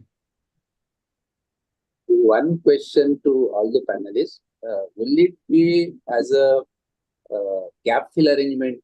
As the spectacle get broken and this site of drops might have taken that 2-3 days, he can use, and he can. People are using ready-made reading pen too instead of that. Will that be one of the indications for this drop? Because considering all these side effects and the things, but if only for the making the gap that before he makes his spectacle, will it be used? The thing is that, see, the thing why I would like to answer, risk is not related to the how many times and how many days you are using. If it has to occur, it will occur in a single drop also, or in 1 or 2 days also, because these are the high risk patients. Actually, in the cases that Sabyasachi has just mentioned, the RD was seen within a week and 10 days, 5 days. That's what I was also talking. So it is not a stopgap. Basically, you should know that what is the risk versus benefit. Today's talk or today's topic is on that forum only. We don't, ophthalmologist has no control over DGCI or the companies or on the whole population of 140 crore. where we stand actually to see that if patient comes before you, before starting it, or in between also if he comes, what is your duty or what you should counsel him or evaluate him and give the warning sign. So I think- basically, coming to I that think, question, Vardhaman, Yes, sir. counseling is very important because side effects are there, but they are very rare or very few. So we have to rule out the risk factors beforehand. Absolutely. And of our own, we will not prescribe the medicine. Patient will ask us. Yes. Yes. So that's why we have to counsel the patients and what are the risk factors we have to explain to the patient. That is the most important thing. And then you can prescribe the medicine. So every medicine has its own side effects. Still, we prescribe the medicine. Right. So we should tell the patient that these are the side effects that can happen. So means you have to keep follow up periodically. That is Yes, also and important message. I think, I just want to add to Sabyasachi, this one is that Dr. Muralidhar sir has told very clearly that there is a pigment dispersion, there is a rigid pupil. That is more difficult for everyone, including retina as well as Retina. people. It's very difficult to examine If the patient retina. comes for the Dilatation. retina evaluation and his pupil is not dilating, if he is gone for the cataract surgery also, that is a problem, even though it is a solvable. I have seen many people with this pigment dispersion looks like an cornea gatata. And that it becomes very difficult. Everyone won't have this specular microscope to evaluate whether this is drug-induced cornea gatata or inherent gatata. I think Sabyasachi mentioned very clearly, and I think it's very good that one, we actually appreciate that a new drug has been brought into the market, something that was available in the West. But it is actually our duty to see where and what is the place of this drug, irrespective of what company or media actually hypes it to. It's our not only our duty, but it's our responsibility to make everybody aware, make our own understanding assessment of the risk and the benefit, and convey it to the patient so that the drug finds its optimal place for this indication. Perfect. That's, I think, our responsibility that we should carry forward. Vardhaman, I have one or two questions. Yes, sir. Please. Can I ask? Yes, sir. Please, sir. Yeah. What about the intermediate vision? What happens to that? Because most of our people are working on PC. So what happens to the intermediate vision? Yeah. So That Dr. is not So I can't offhand remember the numbers, but we had also checked the intermediate vision because that was also one of the concerns we had. So we had checked all three distance, intermediate, and near vision, and there was a mild improvement in the intermediate vision also. But as I said, can't offhand remember those numbers because we were, of course, concentrating mainly on the near. We were checking the pupil size, the range of accommodation. So. But I think it would, mildly benefit these patients also the, intermediate vision. So trials have actually reported on Rohit, trials have reported on it in intermediate vision in dim as well as bright light, and Yes. it pretty much matches that 65-70% number. Yes. Can we recommend our PC users to increase their brightness and contrast so that they will have added effect? Can we recommend like this? So we usually recommend to do the reverse, to actually reduce glare, reduce, the brightness, reduce the screen. I would actually tell them to reduce the screen brightness and increase the ambient illumination to reduce the strain and the, problems on the eyes. So I would say that it would be not good to actually increase the contrast coming from the screen or whatever to, make the temporary pupillary constriction to happen. But that actually would tend to increase the strain on the eyes. And second most concern is that while on the drop, if patient is driving and his visual field is constricted, how can he see the sideways? And what happens to his driving safety? That can be, I think that is again something which we need to counsel.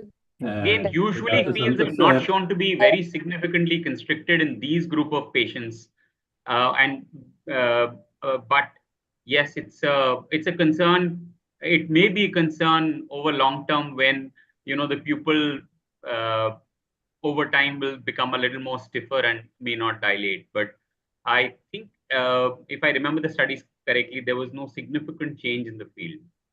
But the same question, Dr. Santosh sir, I was having, if the pupil is small, constricted, how this patient will be recognizing the floaters and seeing the curtains in front of his?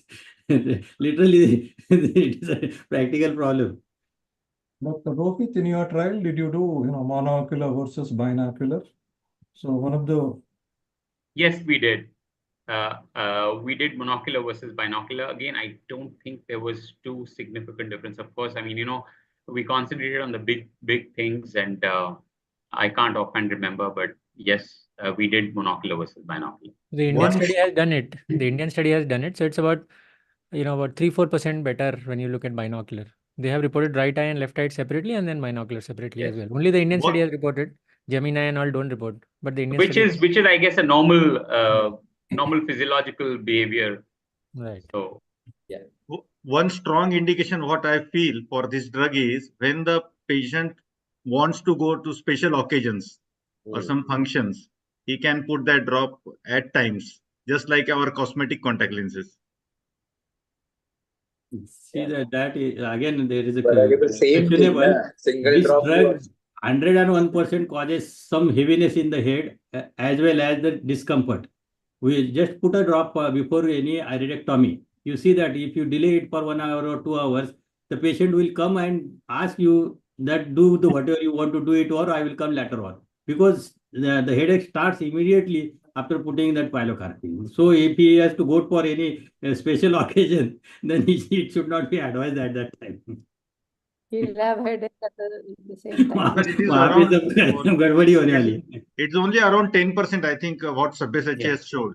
That is the study, but if you see, put a pilocarpine and ask him to 2% actually. for 3 hours in your OPD and see that what. is 2% actually. 1.25% may not cause that much.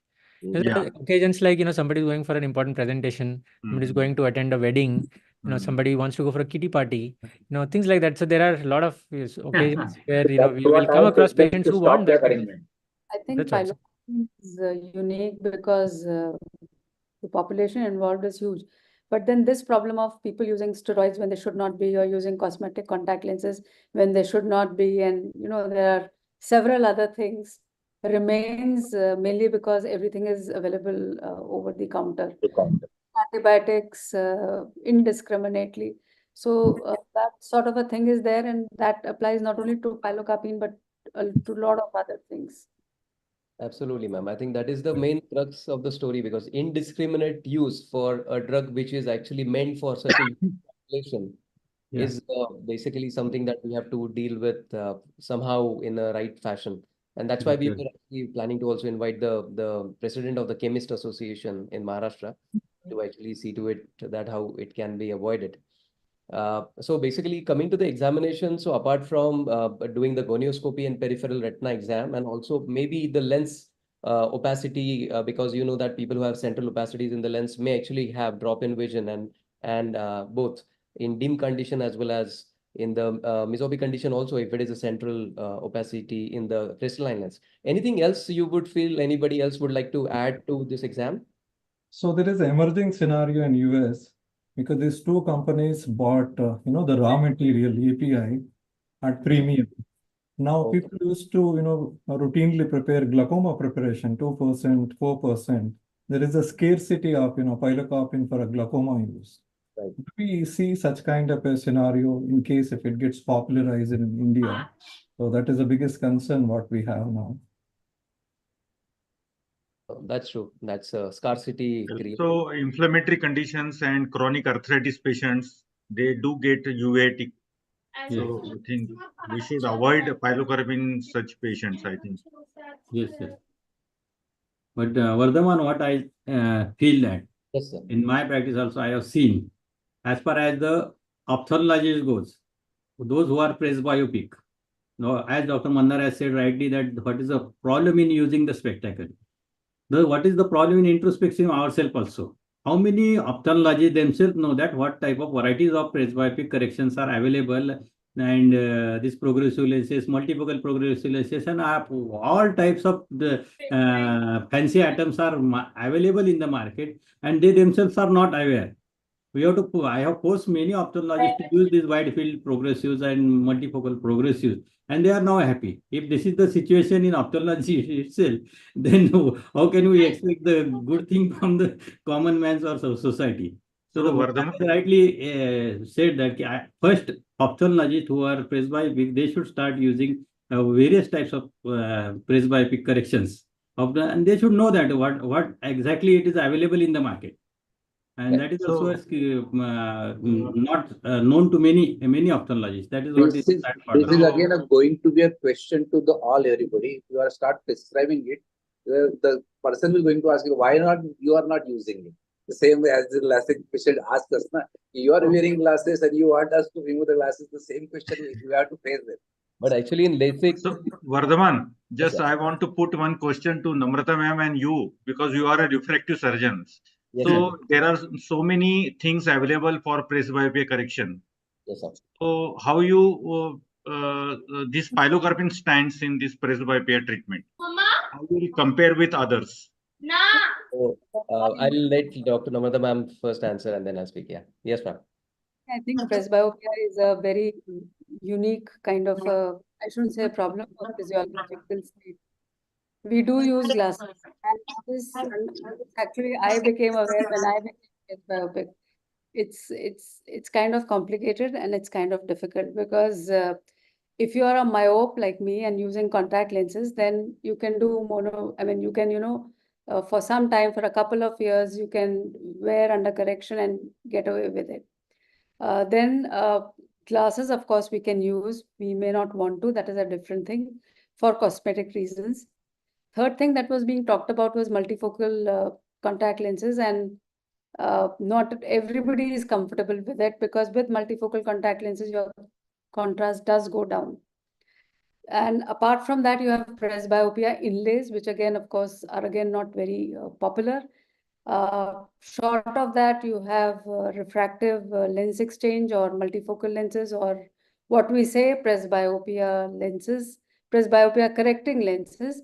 But I think they also have a role only when you have a cataract. So in case you want to, and I don't know how many ophthalmologists would want to, really get that done, because we all have to operate. And whatever you may say, the light gets split with any kind of multifocal lens for distance, for near, for intermediate, into some percentages, which will vary with different kind of lenses.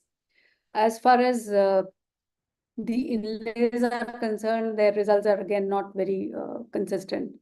So as far as presbyopia is concerned, I don't think there's a real solution to it as of now, and something that people should work on, because I think that is the commonest refractive error, as Vardhaman and all of us know.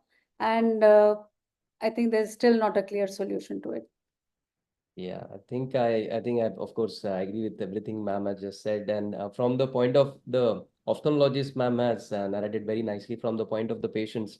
If I have to put, I think the main thing, as Dr. Rohit said, maybe the place for this pilocarpine in this armamentarium of so many options of presbyopia correction will be a typical young presbyope who is an immetrope and who is looking for basically a solution which is non-invasive, possibly reversible, customizable. So for them, I think this pilocarpine drug may work well after a very thorough evaluation by their ophthalmologist. Of course, I foresee somehow that if it becomes very popular in India, this drug, and it is not so much in the US, but I think the need or the, let's say the demand for refractive surgery correction for presbyopia will go up actually in the future, because as we have all seen, this drug is going to basically have less and less efficacy as we all become more and more presbyopic. So as the patient becomes close to 47, 48, 50, beyond 50, these patients will look for solutions because now they are not used to using glasses and they would like to actually get rid of them. And that is when the current solutions of doing the blended vision or the lens exchange and all those things will also come into play. So as ma'am said, actually, when there are too many solutions, this is what is a favorite quote of my mentor, Professor Palikaris. He says that when there are too many solutions, that means nothing works perfectly well. And we have to really select a particular solution for that particular patient. Yeah, so I think that is the gist of it. Even if you talk of presbyopia and presbyound, even that is not there, where it. Yeah, it's so not. Presbyopia, yeah, like So with myopia, we are there, but with presbyopia, we know we are not still there. No, still not there. Yes. Yes. Perfect. I think in terms of the exam and everything else, I mean, we have so far understood that, of course, from Sabyasachi's point of view and all the studies that he has shown, that yes, definitely it's a welcome drug. It has, in a way, shown results in both the Gemini, the Virgo, and the NEAR trial, also the trials which are done in India. But for sure, the biggest thing that is in front of us, the elephant in the room, is using it indiscriminately without being supervised by ophthalmologist. So I think this is what we have to all tackle, because there will be more pharma companies which will come up with this drug with the current, let's say, hype that we have seen in the media by different groups for sure. So I think before we conclude, probably I would like to go for the concluding remarks from both our chairpersons today, both Dr. Namrata ma'am and Dr. Agarwal sir. So I think we'll begin with Dr. Namrata ma'am. Ma'am, I think we have discussed the gist of everything, and I'm very, very happy that the science was, I think, quite threadbare discussed today, and the way Sabyasachi took us through with everything could have not been done for a common ophthalmologist on their own. So I think this is a webinar that they can go back to even 2 years from today to understand how it works, what are the studies and everything else. So thank you so much, ma'am, for being a part of this from the AIOSSC Scientific Committee. And I would like to now request you to give your concluding remarks. Dr. Lalit sir is there, so we can ask him also. Sir has left, I think. I think left. Okay, okay. Ma'am, please go ahead. I think it was a good webinar, and in terms of the science of use of topical pilocarpine in presbyopia, many congratulations to Dr. Sabyasachi. I think it's so difficult to understand, and those figures are very difficult to understand and interpret. He made it so simple, by putting all the trials in boxes and by making us understand actually visually what, we are expecting and what should actually happen. Coupled by all the expert comments and the studies which have been done in India, I'm sure Dr. Rohit Saxena is going to follow up his patients for a longer period of time in order to give us the long-term results of what we are talking about. Having said this, whenever a new drug comes or a new indication comes for a drug which is existing, such controversies are bound to occur. But important thing is that if you don't try them in selected patients, how would you know whether it works or not? Having said that, it is also important to know and understand that exclusion criteria and inclusion should be very clear, and we should counsel our patients appropriately. And of course, over the counter, like for other drugs, for this drug also, over the counter prescription of the drug should be avoided and should be only done. And this is one condition which involves all the specialists.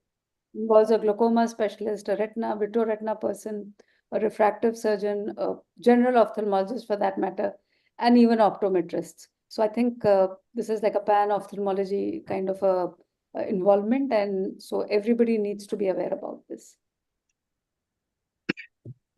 Thank you, ma'am. Thank you, ma'am. Yes, sir. Dr. Agarwal, sir, please. Yeah. Yes. Thank you, Dr. Vardhaman. It was indeed a wonderful webinar. I am very grateful to Dr. Sabyasachi and all panelists for enlightening us in regards to the newer medicine, that is pilocarpine 1.25%. Actually, pilocarpine 1.25% has its own merits and stand to treat presbyopia.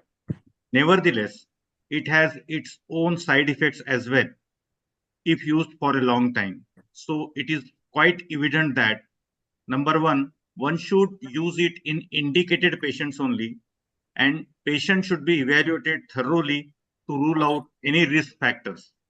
Second, patient should be clearly counseled about its probable side effects and asked to follow periodically. Third, as a society, we should inform government, chemist association, FDA, and pharma company about the side effects of the medicine and should prohibit its use indiscriminately and OTC. It should strictly be given on the prescription of ophthalmologist only.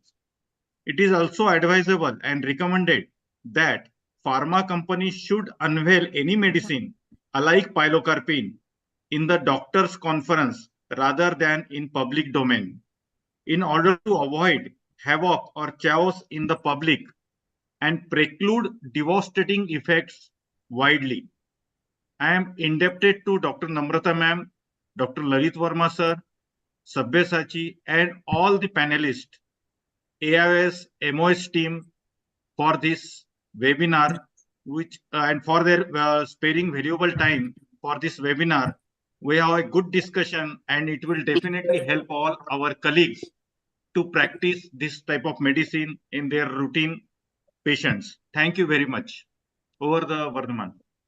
Thank you so much, sir. So I think, thank you so much. I think you have given a great gist of it, what our ophthalmologist should follow before prescribing this drug, and also to make sure that this does not become available OTC and discriminately used, to take help from our Chemist Association, FDA, and the pharma companies as well. So before we go to the vote of thanks, very, very quickly, maybe half a minute comment from Sabyasachi and Aditi, and then we'll go to vote of thanks by Dr. Atul. I would like to thank everyone involved for giving me the mantle, like I said right in the beginning, and I hope I have done justice to it. Before closing, I would like to say that if someone is planning to do future studies, try and look at the pupil dynamics. So do an ASOCT in mesopic as well as in scotopic as well as in photopic conditions at the same visit, so that you can actually see how much the pupil is moving and whether it's actually getting stuck or not. So that will actually give us evidence-based recommendations going forward as well. So thank you so much once again, and I hope it was helpful to everyone. Thank you so much. Thank you so much, Sabyasachi. Yes, Aditi, please. Yes, it was wonderful webinar giving scientific as well as like experience-based insights into the drug and usage. I feel our main challenge is going to be avoiding the OTC use of the drug, because like we have seen many side effects in spite of counseling patients who use the steroids, etc. But the main worry in this drug is the population which is going to use this drug is much larger than a population which generally tends to use the steroids. So I think that is going to be a big challenge, which we need to handle it efficiently with a good counseling, with the help of all the chemist and drug association. So yes, but wonderful insights into the evidence-based things on this drug. Thank you. Thank you so much, Aditi. Yes, so we'll go to the final vote of thanks by Dr. Atulji. Thank you, Vardhaman. As an official vote of thanks from MOS side, I am very much thankful to the chairperson, Dr. Namrata ma'am, Dr. Santosh Agarwal sir, to our speaker, Dr. Sabyasachi, and all the panelists, Dr. Rajul, Dr. Muralidhar, Dr. Manoj, Dr. Rohit. We have a very nice discussion, at least some take-home message for a common ophthalmologist to because this is the hot topic in the media and every ophthalmologist domain in the last week, and we have taken this webinar at the very appropriate time. I am also thankful for the opportunity to connect with all of you, and I look forward for such webinars with AIOS so that we can learn and grow together. Thank you and good night.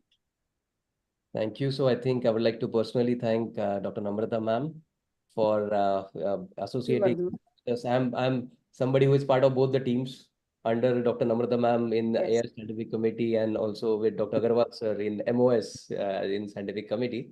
So it is a great occasion for me to bring both my parent associations together. So, and it was good that I think this molecule has not been discussed at this scientific level ever in India. So I think anyone who has any question about this can definitely use this as a great resource, because everything which was discussed was completely scientific, unbiased, evidence-based, and great insights from everybody. And I forget to thanks my treasurer and our team, Dr. Aditi also. They are with us and giving their insights. Thank you. Thank you. We are thankful, Dr. Vardhaman and Santosh sir, for right time you have come out with this seminar. This is the right time. It was properly everyone in the market, in the society, as well as in the ophthalmic forum was in the need of exact guidelines, our guidance about the scientific guidance, and that is hitting at the right time. And that's why we are very thankful to the MOS and the AIOSSC Scientific Committee for bringing such an discussion, a thorough scientific discussion. And the main instrumental is Dr. Vardhaman actually, and Dr. Namrata ma'am has consented for that we have made it pan-India. Thank you very much, ma'am, and Vardhaman also. I actually wanted to do on presbyopia solution. Then I talked to him and he said, no, he wants to do only on topical pilocarpine. So Yeah. I think now this will be a great resource for people because a lot of things which Sabyasachi has shared, they don't have access to that in a easy understanding. So I think. And correct interpretation of the way he's interpreted. I mean, it's not easy. If we study the topic, we'll study it differently. But the way he interpreted it in the most scientific manner, I think. Very true. Just, madam, I want to sir has said that we should not give guidelines. So what is your take on that? And as a AIOS or MOS, what we should go ahead? Means we should give the guidelines to our people or something like that. What should be our stand? Through this webinar, we have given the message that pilocarpine, what should be the status of pilocarpine, where you can use it and where you should not use it. So as of now, I think there is no drug available because the current drug has been withdrawn. But as and when the drug becomes available or otherwise also, the message can go that where it can be used and where it cannot be used, some kind of a gist can be prepared. And I think that is, and it is coming all from the science and the medicine. Our webinar itself is a guideline. Okay, that's true. Yes. Thank you, ma'am. Thank you, everybody. Thank you, everyone. And Thank you. yeah, Thanks. Thank you.